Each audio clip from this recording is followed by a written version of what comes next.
بسم اللہ الرحمن الرحیم۔ ناظرین، حج کے اعمال و افعال کے حوالے سے آپ کے سوالات ہمیں موصول ہوئے، ان کے جوابات ہم مفتی صاحب سے لیتے ہیں اور آپ کے سامنے رکھتے ہیں۔ آپ کے ہی چند سوالات ہمیں موصول ہوئے ہیں حجر اسود کے حوالے سے یا دیگر افعال جو وہاں پر کیے جاتے ہیں۔ حاجی یا عمرہ کرنے والے افراد وہ افعال کرتے ہیں جو کچھ صحیح ہیں، کچھ غلط ہیں، تو آج ہم مفتی صاحب کے سامنے وہ سارے سوالات رکھتے ہیں کہ کون کون سے معاملات ہمارے دین نے ہمیں بتائے ہیں، نبی علیہ الصلوۃ والسلام نے ہمیں تعلیم فرمائے ہیں، اور کون سے معاملات ہمارے نبی علیہ الصلوۃ والسلام سے ثابت نہیں ہے۔ سر، حج کا سلسلہ ہمارا چل رہا تھا اور ناظرین کے کئی سوالات ہمیں موصول ہوئے تھے۔ ایک بہت مشہور سوال ہے، وہ یہ ہے کہ حجر اسود ایک جنتی پتھر ہے۔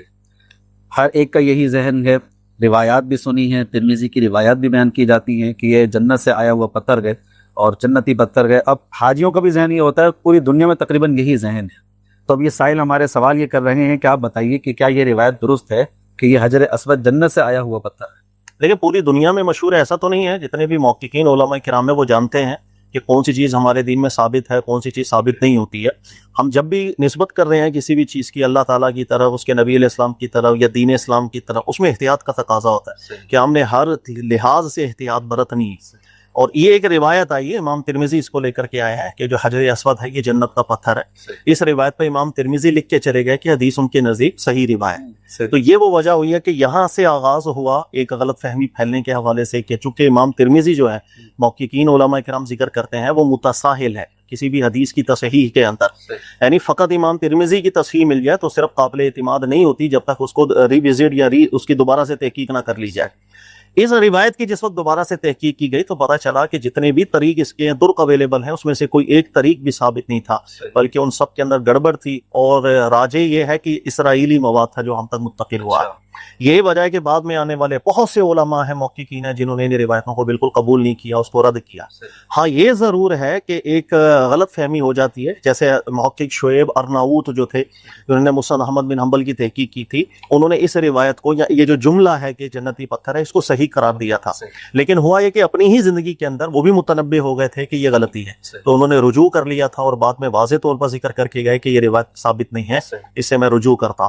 اور مزید یہ کہ اس کے اوپر اگر آپ محقق عبداللہ وائلی صاحب رحمۃ اللہ علیہ ان کی تحقیق کر پڑھیں تو بما لا مزید علیہ، یعنی جس کے اوپر ہم مزید زیادتی کر نہیں سکتے، اتنی پیاری انہوں نے تحقیق کی ہے اور واضح طور پر ثابت کیا ہے کہ یہ اسرائیلی باتیں تھیں جو یہاں پر آئیں، پھر انہی افراد کے ذریعے وہ یہاں پر منتقل ہوئی تھی۔ کوئی چیز نبی پاک علیہ السلام سے مرفوعاً ثابت نہیں ہوتی، لہذا یہ جنت سے آیا پتھر ہے ہمارے دین میں بالکل ثابت بات نہیں۔ جب ثابت نہیں ہے تو ہمیں نسبت نہیں کرنی چاہیے، ہمیں اس میں احتیاط برتنی چاہیے تاکہ ایک غلط نسبت اللہ کی طرف، اس کے نبی علیہ السلام کی طرف نہ ہو۔ ٹھیک ہے، مطلب یہ نارملی پتھر شمار کریں گے، اس کو بعد میں تعمیر کرتے ہوئے اس کو اندر لگا دیا گیا۔ اللہ بہتر جانے، بس ایک پتھر ہے، لیکن جنت سے آیا پتھر ہے، ہمارے پاس کوئی ثبوت نہیں ہے اس کا۔ اچھا، ایک اور روایت بیان کی جاتی ہے، بھائی نے سوال کیا ہے کہ یہ جو حجر اسود ہے یہ زمین پر اللہ کا یمین ہے، یعنی اللہ کا ہاتھ ہے، اللہ کی ایک نشانی ہے۔ تو اب یہ روایت بھی وہ بیان کر رہے ہیں کہ یہ بھی ہمارے یہاں مشہور ہے، تو کیا یہ روایت درست ہے؟ دیکھیں، یہ بات وہی ہے کہ کوئی بھی روایت جب ہمارے پاس آتی ہے تو اس کا ایک پروسیس ہے پورا۔ اہل کتاب میں جب بھی روایتیں آئی تھیں تو ان کے پاس کوئی بھی میکینزم نہیں تھا یہ بھائی کسی روایت کو ہم نے چیک بھی کرنا ہے یا نہیں کرنا۔ اس امت کا یہ خاصہ اللہ رب العزت نے رکھا کہ اس کے اندر قرآن نے یہ رہنمائی دی تھی، ان جاءکم فاسق بنبأ فتبینوا، کہ جب کوئی ناقابل اعتبار شخص کوئی آگے بات کر رہا ہے تو اس کی پوری تحقیق کی جائے۔ ٹھیک ہے، تو صرف ہمارے یہاں ایسا ہوا کہ نبی پاک علیہ الصلوۃ والسلام سے منسوب باتیں جو بعد میں آئی ہیں، ہر ایک بات کی تحقیق کی گئی، اس کی سند میں، اس کے متن میں، کہ کہاں کچھ پرابلم تو نہیں آ رہی ہے، کہیں ہم بعد میں ایسی چیز کو دین سے منسوب کر دیں جو دین میں نہیں۔ ٹھیک ہے، تو یہ خاصہ اس امت کا ہے۔ یہ جو روایت آپ نے بیان کی ہے کہ یمین اللہ فی الارض، بدقسمتی ہمارے یہاں صرف یہ ہے کہ یہ جو روایت ہے زبان زد عام ہے، بڑے بڑے محققین بھی، مطلب نام نہاد محققین بھی اس کو ذکر کرتے ہیں، تفسیروں میں بھی لکھ کے چلے جاتے ہیں، جس کا خلاصہ یہ ہے کہ یہ جو پتھر ہے یہ یوں سمجھ لیں کہ جیسے اس دنیا میں مثالی طور پر اللہ کا ہاتھ ہے، کہ جس وقت ہم جاتے ہیں کعبۃ اللہ شریف کے اندر اس پتھر پر ہاتھ رکھتے ہیں تو ایسا ہے جیسے ہم نے اللہ کے ہاتھ پر ہاتھ، ایک مثال ہے کہ ہم نے اللہ کے ہاتھ پہ ہاتھ رکھ کے دوبارہ سے جتنے وعدے ہیں جو قرآن پاک کے ذریعے ہوا میثاق، اس کی ایک یاد دہانی کے طور پر۔ بات یہی ہے کہ ہم جب کسی چیز کو منسوب کر رہے ہیں اللہ کی طرح، کیا وہ بات ثابت ہے؟ دو ہی طرح ثابت ہو سکتی ہے۔ نمبر ایک، یا تو قرآن پاک میں اللہ نے ذکر کیا، نمبر دو، یا رسول اللہ صلی اللہ علیہ وسلم کی نسبت سے ایک بات اس انداز میں آئی تھی کہ نہ اس کی سند میں کوئی اعتراض تھا، نہ اس کی متن میں کوئی اعتراض تھا، قرآن اس کی تصدیق پہ کھڑا ہے۔ دو ہی صورتیں ہو سکتی ہیں کسی بات کو قبول کرنے کے لیے۔ بدقسمت یہ کہ یہ روایت بھی ان روایتوں میں داخل ہے کہ جو یکسر علماء نے ذکر کیا کہ باطل درجے کی روایت، بالکل قبول نہیں کر سکتے۔